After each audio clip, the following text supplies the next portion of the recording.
Goeiemôre almal, wees gegroet in die wonderlike naam van Jesus op hierdie geseënde Vrydagoggend en baie dankie vir die voorreg wat ek het om met julle 'n stukkie sielskos te kan deel.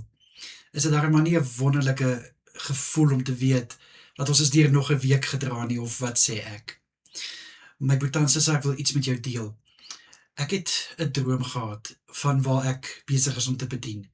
By my werksplek waar ek destyds gewerk het. Kan julle dit glo? En ek droom van hoe deel ek oor God se oë wat op jou is. En ek sê nogal die vers, die boek, waaruit ek bedien het, Psalm 33. En weet jy, kind van God, daai woord het so by my vasgesteek. Toe ek gaan kyk het in die woord, toe is dit in Psalm 33, van hoe God se oë op jou is. Daar waar God sit, hy sien alles raak. En God sien, hy sien jou hartseer, my boetie en sussie. God sien waardeur jy gaan. God weet van waardeur jy gaan. Niks, maar niks kan God se oog mis nie. God se oë is 24/7 op jou. God se oë is nie soos 'n kamera wat op jou is, en as die krag afgaan, dan gaan die kamera ook af nie. Nee, my boetie en sussie, sy oë is permanent op jou. Nou, baie mense mag dalk dink, oef, maar nou moet ek pas op, want die Here se oë is op my.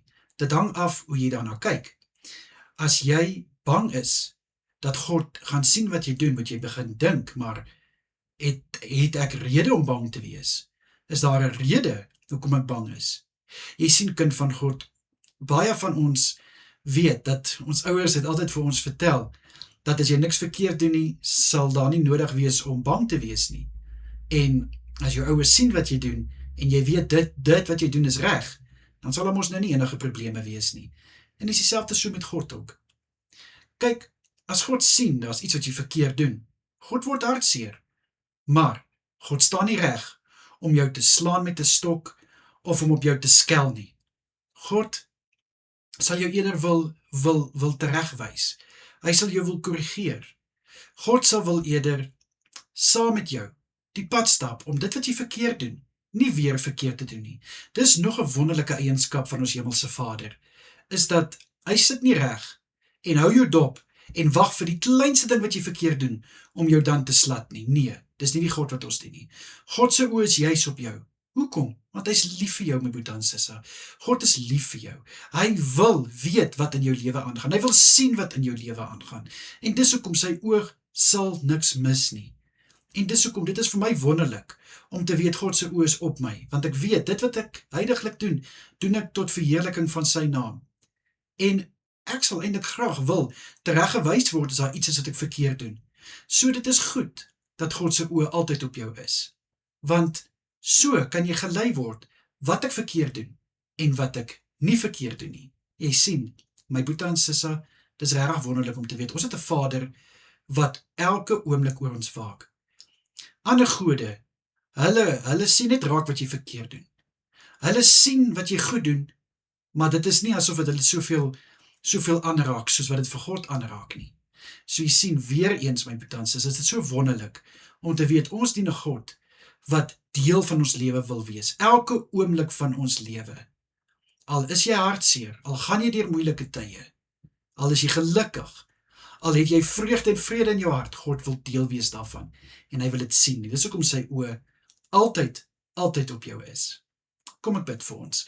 Here, ek wil baie dankie sê, dat u oog altyd op elkeen van ons is.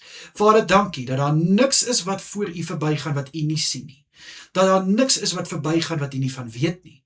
Vader, ek bid, dat my boetie en sussie 'n geseënde dag sal hê, 'n wonderlike naweek sal hê, vir hulle wat gaan werk, Here, bid ek dat u oë nog steeds op hulle sal wees, soos u oë altyd op hulle is.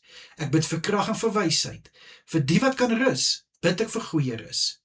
En ek bid ook, Here, dat elke diens Sondag geseën sal wees, dat die salwing op elke prediker sal rus, en elke een wat betrokke is. Dit is my gebed in die kosbare naam van Jesus Christus. Dankie, Here. Amen en amen. My boetie en suster, julle moet 'n wonderlike dag verder hê. Kyk asseblief mooi na julleself en natuurlik as dit die Here se wil is, bedien ek weer 'n lekker stukkie sielskos vir julle.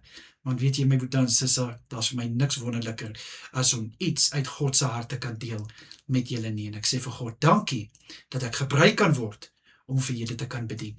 Tot dan, mooi bly almal, lekker naweek. Bye bye.